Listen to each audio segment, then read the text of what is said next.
tanggal 26 kami berada di Desa Mapur.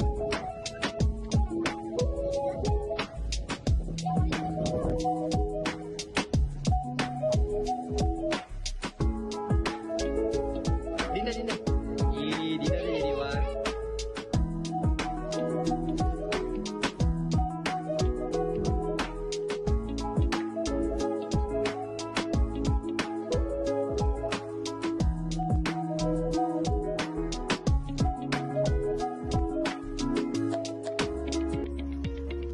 Pariwisata merupakan salah satu sumber pendapatan daerah.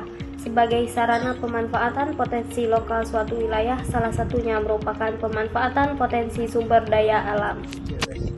Model pengembangan pariwisata berbasis masyarakat merupakan suatu bentuk atau pola pembangunan pariwisata yang mengedepankan pembangunan dengan mengupayakan peran serta masyarakat untuk ambil bagian dalam setiap proses perencanaan, pelaksanaan, dan evaluasi agar masyarakat tidak lagi sebagai objek tetapi selaku pelaksana pembangunan demi kesejahteraan mereka sendiri.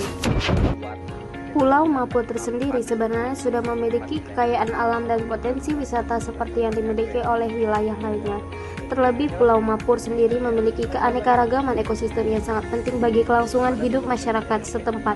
Ekosistem di pulau ini mencakup berbagai jenis lingkungan alami seperti perairan, daratan, mangrove, karang, dan lamun yang masing-masing memiliki peran vital dalam mendukung kehidupan laut dan darat. Sumber daya alam yang ada di Pulau Mapur seperti hasil laut, hutan bakau, dan ekosistem terumbu karang memberikan berbagai manfaat bagi masyarakat yang bergantung pada sektor perikanan, pertanian, dan sumber daya alam lainnya. Pulau Mapur di mana di dalamnya secara administratif khususnya dalam hal ini merupakan pulau terluar yang harus dijangkau selama beberapa jam dari pusat ibu kota Kabupaten Bintan hingga Provinsi Kepulauan Riau yakni Tanjung Pinang. Berdasarkan hasil observasi yang dilakukan tim peneliti, untuk menuju Pulau Mapur harus menyeberang jalur laut dari Pelabuhan Kawal menempuh waktu 1 jam menggunakan speedboat. Dan sesampainya di pulau seberang, disambut oleh pemandangan baik dari perjalanan hingga di lokasi dengan pemandangan laut luas yang memikat, suasana tenang, dan masyarakat setempat yang ramah pada pengunjung.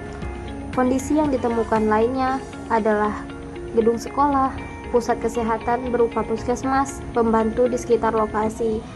Namun, pemandangan kontras yang ditemui adalah infrastrukturnya seperti jalan yang kurang memadai, meski setiap tahun menambahkan jalan 500 meter per tahun.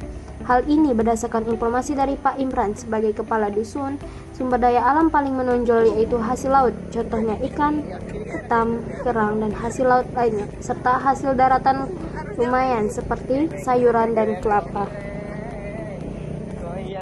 Bisa dilihat bahwasannya jalanan di desa ini masih jalan setapak untuk menuju ke pantainya. Di sepanjang perjalanan kiri dan kanan terdapat ilalang yang menghalangi dan menutup jalan sehingga membuat akses motor terhambat. Dan masyarakat di sini sering pergi ke pantai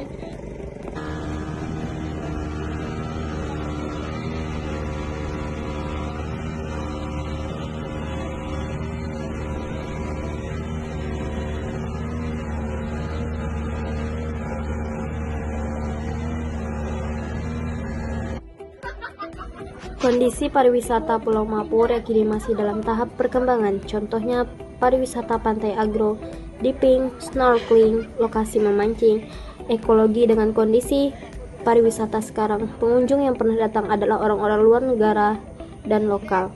Lokasi pariwisata utama adalah Pantai Songthae, Pantai Belakang, Pantai Teluk Bulu, Sentut, Pantai Larang, dan pantai yang juga merupakan tempat mereka tinggal warga setempat yakni Pantai Kampung Tengah. Hal ini menunjukkan bahwa pariwisata sebenarnya sudah dapat dikatakan memadai meski jalan menuju lokasi sangatlah memprihatinkan. Berkaitan dengan model pengembangan pariwisata bahari berbasis masyarakat di Pulau Mapur, menurut hasil observasi dan wawancara dengan tokoh masyarakat setempat, Maswa serta pemerintah dan beberapa orang dari masyarakat yang dilibatkan dalam penelitian, menunjukkan bahwa partisipasi masyarakat dalam kegiatan pengembangan pariwisata tidak ada dikarenakan tidak ada keaktifan. Di desa Mapur masih terdapat masalah terkait listrik, yang dimana listrik di sini terbatas. Listriknya mati dari jam 7 pagi hingga 5 sore, dan sorenya sampai ke pagi lagi listrik hidup seperti semula.